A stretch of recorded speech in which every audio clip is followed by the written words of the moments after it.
ನಮಸ್ಕಾರ. ನಿಮಗೆಲ್ಲ ಗೊತ್ತಿರ್ಬೋದು, ನಮ್ಮ angry young man MP Tejasvi Surya ಅವರು ಇದೇ ಬೆಡ್ ಬ್ಲಾಕಿಂಗ್ ವಾರ್ ರೂಮ್ನಲ್ಲಿ ಆದಾಗ ಹೇಗೆ ದಿನ ರಾತ್ರಿ ವಿಡಿಯೋ ಏನು ಇದು ಆಫೀಸ್ ಫೈಲ್ಸ್ನೆಲ್ಲ ಹುಡುಕಿ ಮಾಡಿ 17 ಜನದ ಹೆಸರನ್ನ ಯಾವ ರೀತಿ ತೆಗೆದು ಮಾರನೇ ದಿನ ಬಂದು ಪ್ರೆಸ್ ಮೀಟ್ ಮಾಡಿದ್ರು, ಆ ಉದ್ವೇಗ ಎಲ್ಲೋಯ್ತು?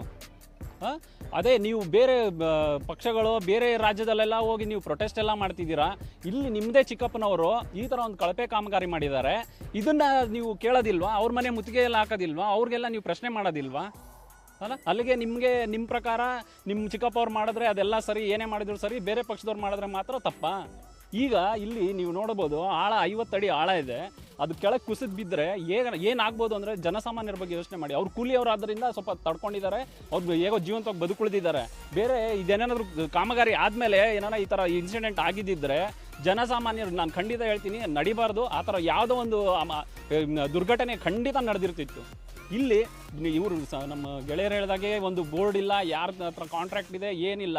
ಆಗಲಿ, ನಿಮ್ಮ ಹತ್ರ ಕಾಂಟ್ರಾಕ್ಟ್ ಡೀಟೇಲ್ ನೀವು ಹಾಕಿಲ್ವಾ? ಅವ್ರಿಗೆ ಸೇಫ್ಟಿ ಮೆಜರ್ಸ್, ಅವ್ರಿಗೆ ಹೆಲ್ಮೆಟ್ ಕೊಟ್ಟಿದ್ದೀರಾ? ಅಲ್ಲಿ ಕೆಳಗಡೆ ಹೋಗಿ ನೋಡಿದರೆ ನೀವು ಈ ಕಂಬಿಗಳು ನೀವು ನೋಡಿದರೆ ಈ ತಂತಿ ಬರುತ್ತಲ್ಲ, ಈ ವೈಂಡಿಂಗ್ ವೈರ್ ಬರುತ್ತೆ, ಆ ವೈಂಡಿಂಗ್ ವೈರ್ನ ನೀವು ಸರಿಯಾಗಿ ಕಟ್ಟಿದಿದ್ರೆ ಅಷ್ಟು ವೆಯ್ಟ್ನ ಲೋಡ್ ತಡೆಯೋಷ್ಟು ಕೆಪಾಸಿಟಿ, ಕಾಂಕ್ರೀಟ್ ಲೋಡ್ ತಡೆಯೋಷ್ಟು ಕೆಪಾಸಿಟಿನ ಈ ಕಂಬಿಗಳಿದೆಯಲ್ಲ ಅದು ತಡೀತವೆ.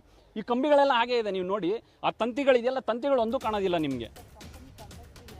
ಕಾಂಟ್ರಾಕ್ಟರ್ ವಿಷಯ ಇಲ್ಲ, ಕಾಂಟ್ರಾಕ್ಟ್ ಯಾರು ಅಂತ ಗೊತ್ತಿಲ್ಲ, ಅದು ಕೂಡ ಗೊತ್ತಿಲ್ಲ, ಯಾರಿಗೂ ಗೊತ್ತಿಲ್ಲ ಕಾಂಟ್ರಾಕ್ಟು, ಪ್ರಾಜೆಕ್ಟ್ ಕಾಸ್ಟ್ ಏನಿದೆ, ಕಾಂಟ್ರಾಕ್ಟರ್ ಯಾರಿದ್ದಾರೆ, ಇಂಜಿನಿಯರ್ ಯಾರು. ನಾವು PIL ದಾಖಲೆ ಮಾಡಬೇಕು ಅಂತಿದ್ದೀವಿ. ಇದಕ್ಕೆ ಯಾರಿದ್ದಾರೆ ತಪ್ಪಿತಸ್ಥ ಅಧಿಕಾರಿಗಳು, ಅವ್ರ ವಿರುದ್ಧ ಕಠಿಣಾತಿ ಕಠಿಣ ಶಿಕ್ಷೆ ಆಗೋ ಥರ ನಾವು ಕೋರ್ಟ್ನಲ್ಲಿ ಮೊಕದ್ದಮೆ ಆಗ್ತಾ ಇದ್ದೀವಿ.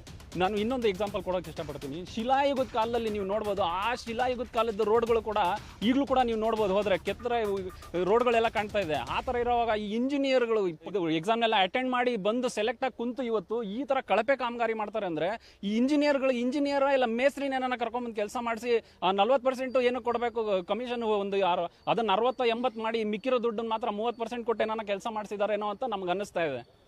ಇದು ಖಂಡಿತ ನಿಜ ಆಗಿರ್ಬೋದು. ಇಲ್ಲಾಂದರೆ ಯಾರೇ ಇಂಜಿನಿಯರ್ ಆಗಿದ್ದರೆ ಅವನು ಮುಂದೆ ನಿಂತು ಧೈರ್ಯದಿಂದ ಎದೆ ತಟ್ಟಿ ಹೇಳೋದಿಲ್ಲ ಈ ಕೆಲಸ ನಾನು ಮಾಡಿದೆ ಅಂತ.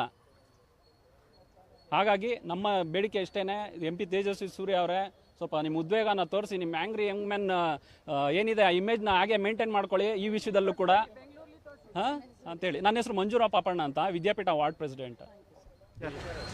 ಭ್ರಷ್ಟ ಬಿಜೆಪಿ ಸರ್ಕಾರಕ್ಕೆ ಹೇಳಿ ಧಿಕ್ಕಾರ, ಭ್ರಷ್ಟ ಬಿಜೆಪಿ ಸರ್ಕಾರಕ್ಕೆ ಹೇಳಿ ಧಿಕ್ಕಾರ. ಇಲ್ಲಿನ ಶಾಸಕರು ರವಿ ಸುಬ್ರಹ್ಮಣ್ಯನ್ ಅವರಿಗೆ ಹೇಳಿ ಧಿಕ್ಕಾರ, ಶಾಸಕ ರವಿ ಸುಬ್ರಹ್ಮಣ್ಯ ಅವರಿಗೆ ಧಿಕ್ಕಾರ.